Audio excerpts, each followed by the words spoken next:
Firstly, thank you very much for having me. Delighted to be here.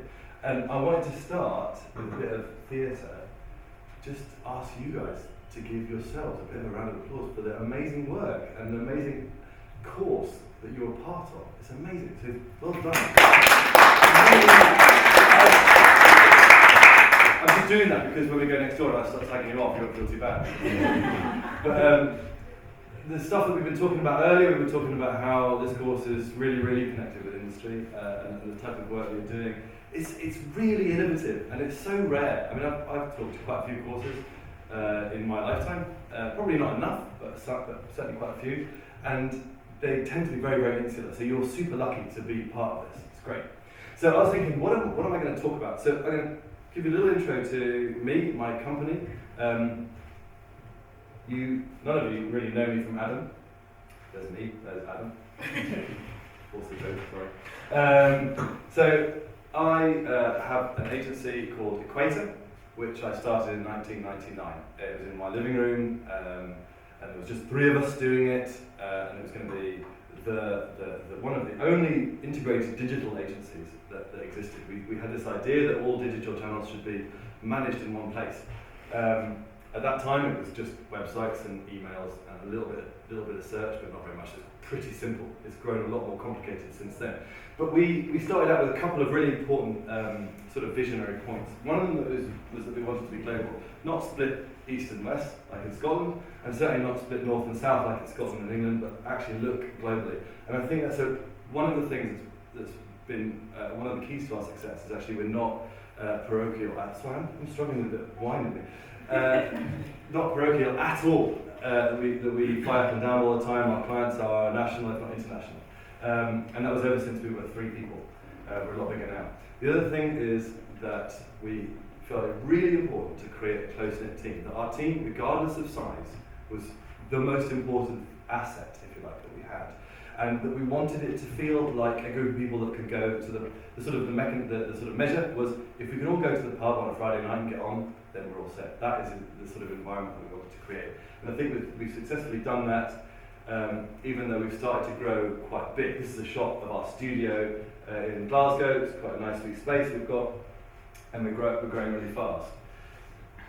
As we've grown, we found that we have to be very, very agile in the way that we build a business. And this is an interesting point because it comes on to kind of how you guys interact with businesses like ours. Digital is a really, really fast-moving sector, and it's really important that we adopt all the innovative thinking that anyone in our business sees out there in the world. And we've created a kind of mechanism that involves a lot of sharing. In the States they call it oversharing, which I think is great. And we do a lot of sessions like this. This is one of the team presenting to the rest of the team about a subject. I think it's responsive design. They started off not too daunting. They're now incredibly daunting because there's about 100 people in the studio, and so you're talking to 99 people, which I'm terrified of. But what it does is, crucially, it makes the difference between one person knowing something that's innovative and 100 people knowing something that's innovative, and the ability to actually act on that. So we've had to start moving really, really quickly, even though we're starting to grow big. What that means is that sometimes we talk to colleges and institutions who aren't doing that and aren't sharing that and aren't involved in those conversations. And so there's a big mismatch, and I think there's a big gap, especially in the digital sector. But we have this real focus on people. We develop people, and I think we've got I call it a team of giants. We've got a team of amazing people in our studio, and we live and breathe by the fact that people come in as juniors, come in as graduates, and kind of progress throughout the business. I wanted to show you a little bit of the work that we've done. So it's not a very good projected. Okay, thank you. No, don't worry, it's okay. We do loads of different types of work, and I'll come back to some of the stuff about how you can become part of this in a minute. Loads of different types of work. We started off doing websites, lovely websites. This is Gleneagles, Andy Fairley restaurant in Gleneagles, the only 2 Michelin-star restaurant in Scotland. And we do really complicated websites for people like AXA, PPP, insurance, health insurance. And this is the kind of stuff you need to go through to convince them to do their new site. So this is a kind of user journey description for one user group for their new site. We do stuff for transforming, this is another health insurance thing, but transforming how you actually interact with systems online. We've started more and more to do integrated campaigns that go above the line as well as online, which is really interesting because you get kind of one idea that flows from one space to another, and also in social. I'll keep going, I'll just keep going that through. This is a piece of TV we did, which was integrated with an online campaign, so it was kind of all different channels together. So as we've grown, the number of channels has grown, and the impact that we can create in the types of work that we can do has grown. And you can imagine all of these different things effectively represent different channels, but all of those are smooshed together in the kind of stuff that we do. This site is one that we launched recently, McDonald's Hotels, big Scottish hotel brand, which is great. And this is one of the first examples in the UK of a big responsive design site. So I'm going to put it in. I've not even done that yet. This is something I'm really, really proud of. So when we did this, there was Boston Globe had launched a responsive site, and then we came out with this. This is the second really big site, probably one, in the world almost, big responsive site. Ground up design, if you look at it, it's fantastic because every single aspect is kind of responsive. That caused us to completely redesign our design process, completely redesign our development process, but it's also become the de facto way that we create websites going forward. And that's an example of how things have changed for us. So recently I was invited to join the board of Creative Cultural Skills, and this is an interesting thing for me, right? Who's heard of Creative Cultural Skills? Put your hand up. Amazing. Such a powerful brand. This is exactly why I joined it, right? Because they do good things. They generally try and do good things, and they sort of coaxed me in by saying, actually we do stuff, we don't just talk about doing stuff. But the thing that they do really wrong is they don't communicate to students, they don't communicate to businesses very well. Unless those businesses are in dire need of help, i.e. they're failing, then that's when they help them.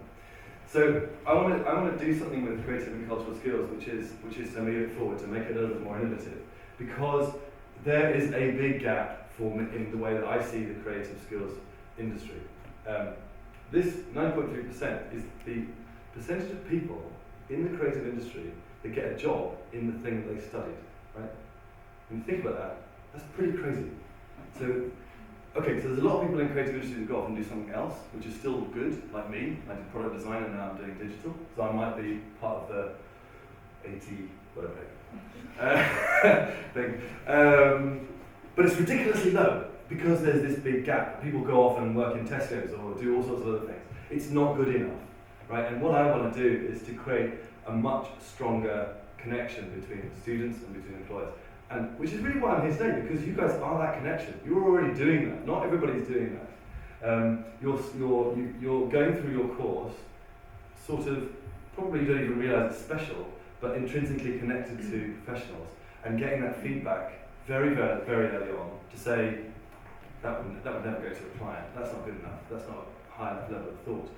That's so valuable, because all I can think of is, if you don't have that, then you graduate, you've got your piece of paper that says you're good enough, and you go to a job interview, and then they say, well, no, they don't give you any feedback, and then what do you think? Well, you think, I've got my piece of paper, I should be able to get a job, but you can't get a job, because actually that piece of paper isn't really worth anything, it's the skills that you have. So we've got to change things, and I think we can change things really, really easily. And changing things is not just creating apprenticeship schemes, which is what the government keeps talking about, because the businesses in the creative sector are too small to manage apprenticeships. What happens is you go in and you learn how to make tea, right, for a couple of weeks, because there's no structure in place, and everybody's too busy trying to kind of keep themselves fed to worry about you guys. So we've got to do something different, and I couldn't help but think, wouldn't it be great if there was a system, like you guys already have, where there's a constant communication. You have it already, you've put it in place, but I think it could be more seamless. I think it could be something that could be driven by what social media can do. How many times are you on Facebook during the day? How many times are you on Twitter during the day? How many times are you on Instagram during the day? What if you could go on something else? Maybe it's called Recreate. I've just thought, I'm feeling that Recreate might be a good idea for it. Maybe it's a system you can go on and say, hello mentor, what do you think of this? I've got an idea, what do you think of that? Think that's a good idea? No, that's a rubbish idea. No, that's a great idea. What if there was a kind of system where there was a seamless connection with a mentor that would allow you to develop yourself, but also when you're a professional, develop your career as a professional as well. This is something that could be really, really easily done. Actually, there's a man sitting at the back there who's already starting to do it. We're working with Stephen and Helena on trying to kind of put an idea across to creative and cultural skills that could be brought to life to achieve this, so that you can interact. Especially this is a professional here. That's a student. She's quite hot. He's not, but he would quite like to connect with her, so that's all it works. And wouldn't it be amazing if she could do that every day? But as she does that, she earns points towards her course for doing that. But as he works with her, he earns points in his career for doing that. So he actually develops his career, she develops her career. It's amazing. It seems really, really simple, but all of the tools in social networking are already there to make that happen. So I think this is something we should do, and it's something that I'm hoping we can do based on the experiences that you've already had.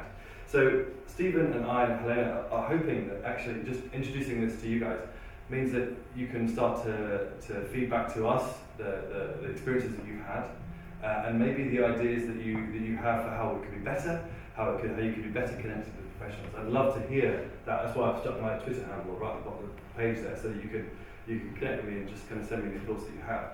I'm hoping that we can get this off the ground in 2013, so that actually this becomes something which isn't just for you guys, it's for the whole nation. I'm going to finish off because I thought it's my duty, seeing as you're all looking for work. Has everybody got work here? And who's graduating? What's the deal? Who's got work already? Awesome, well done, that's good. Okay, and everybody's graduating, right?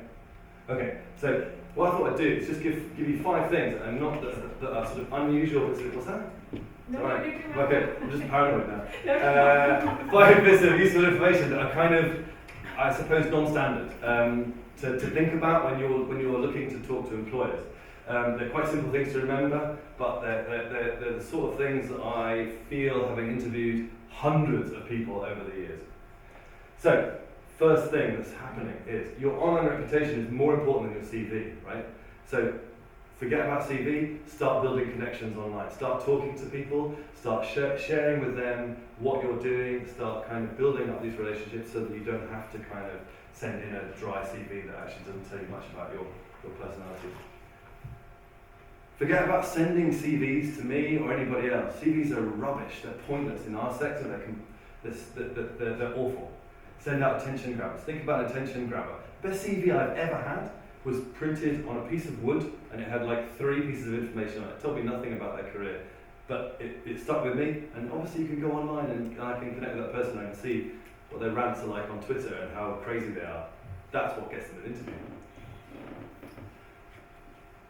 Third thing, don't apply for a job. You should almost not have to apply for a job by the time it comes to it. You're already quite connected to industry, so that should help you get some inroads. Start a conversation with people. Target who's in a company that you would like to work for, and follow them on Instagram, right? Talk to them on Twitter. These kind of things are absolutely invaluable. A few kind of likes and a few little comments and a bit of, they follow you back and you take a photograph of the work that you're working on and they like that. That is really how you get a job. That's your route in. The thing that I just every time I interview someone, this thing keeps coming back. Yes, you've got to have the skills, but your attitude, your passion, and your knowledge for what you do is just so important.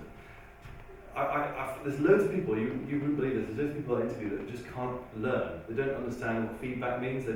They see feedback as something that you should just naturally reject. Taking on feedback and learning and having a passion for kind of doing better is so important. It doesn't matter if you come with no skills. So just think about that for a minute. If you've not got the right attitude, then skills don't matter.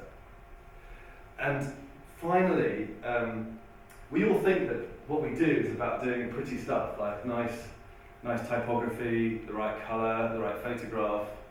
It kind of is, but it kind of isn't as well. It's not just about doing design, it's about making your life into a series of remarkable things that you've achieved, right? And I recently hired a guy who came from BBH in London. Is everybody aware of BBH, big agency in London? And he worked for BBH Labs. And the primary reason why I hired him was because he'd broken a world record by building the largest balloon dinosaur in the world. he had a DVD out in the States called Lord of the Strings, which he made string sculptures with, and he'd done a kind of very nice but misguided campaign about impotence when you drink, which involved you putting a finger through a beer mat and it just kind of sags down. But stylistically, bloody awful, right? It all looks ugly, right? But the thing is, the guy, and he'd also been on Dragon's Den. There's loads of other things. So his life is a series of remarkable things. And it made me think that is so important. If you've got stuff to talk about, if you got involved in stuff, so if someone says, would you like to be involved in this? Just say yes, do it, get involved, do something special. Do remarkable things. Remarkable things don't just mean something that's pretty. It means something that if you put it on Instagram, you get more than 5 likes, right?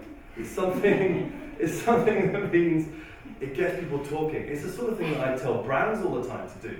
Your brand is really just a series of remarkable incidents if you do it well, but it's the thing that gets people talking, and it's the thing that will build you your reputation and get you that job without you having to kind of send in a piece of paper through a recruitment agency that's basically a leech. That is everything I've got to say, and I'm sure I've run over a bit, but I hope that's okay.